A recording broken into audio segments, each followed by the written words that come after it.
कोपरगाव शहरातील गुरुद्वारा रोड येथील Sachin watch company या घड्याळाच्या दुकानावर दरोडा टाकून मोठ्या प्रमाणावर महागड्या घड्याळांची चोरी करण्यात आली होती। 18 एप्रिलला दुकान मालक संजय लालचंद जैन हे दुकान बंद करून घरी गेल्यानंतर अज्ञात चोरट्यांनी दुकानाचं शटर उचकटून विविध कंपन्यांची घड्याळ चोरून नेली होती। या प्रकरणी कोपरगाव शहर पोलीस ठाण्यात त्यांच्या फिर्यादीवरून गुन्हा दाखल करण्यात आला होता।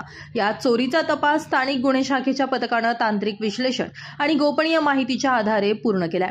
तपासादरम्यान बिहार राज्यातील घोडासहन येथील कुप्रसिद्ध टोळीचा या दुकान फोडीमध्ये सहभाग असल्याचं निष्पन्न झालंय।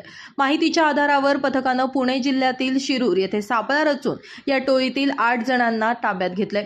ताब्यात घेतलेल्या सुरेंद्र जयमंगल दास, रियाज नईम अन्सारी, पप्पू बिंदा गोस्वामी, राजकुमार चंदन साह, राजूकुमार बीरा प्रसाद, नईम मुन्ना देवान, राहुल कुमार किशोरी प्रसाद आणि गुलशन कुमार ब्रह्मानंद प्रसाद अशी अटक करण्यात आलेल्या आरोपींची नावं आहेत। हे सर्व आरोपी बिहार राज्यातील रहिवासी आहेत। पथकानं या आरोपीच्या अंगझडतीतून टायटन आणि टायमॅक्स कंपनीच्या 100 महागड्या घड्याळांसह 2 वायफाय राउटर आणि 7 मोबाईल असा एकूण 10,62,000 रुपये किमतीचा मुद्देमाल जप्त केलाय। तपासादरम्यान या टोळीनं छत्रपती संभाजीनगर शहरातील भटकल गेट परिसरातील मोबाईल शॉपमध्ये देखील चोरी केली असल्याचं समोर आलंय। त्यांनी या ठिकाणाहून चोरलेले मोबाईल फोन नेपाळमध्ये विकल्याची कबुली दिली आहे। या प्रकरणात मोबिन देवान आणि मुकेश शहा हे 2 आरोपी अद्याप फरार असून त्यांचा शोध पोलीस घेत आहेत। ही यशस्वी कारवाई पोलीस अधीक्षक राकेश ओला, अप्पर पोलीस अधीक्षक वैभव कलुबर्मे आणि उपविभागीय पोलीस अधिकारी शिरीष वमने यांच्या मार्गदर्शनाखाली स्थानिक गुन्हे शाखेचे पोलीस निरीक्षक दिनेश आहिरे आणि त्यांच्या पथकानं पार पाडली आहे। यशस्वी कारवाईबद्दल स्थानिक गुन्हे शाखेच्या पथकाचं नागरिकांकडून कौतुक केलं जातंय। पोलिसांच्या सतर्कतेमुळे कोपरगावमधील व्यापाऱ्यांमध्ये आता दिलासा निर्माण झालाय।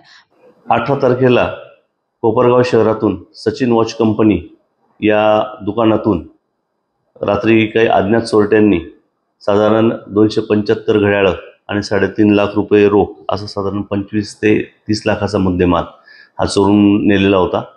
त्याप्रमाणे स्थानिक गुन्हे शाखेचे API थोरात आणि टीम यांची टीम गठीत करण्यात आलेली होती।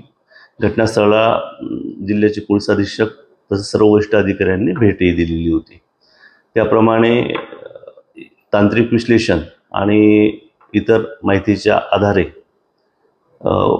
बिहार राज्यातील घोडासन येथील एक सराईट टोळी शिरूर येथे ताब्यात घेण्यामध्ये स्थानिक गुन्हे शाखेला यश मिळालेलं आहे।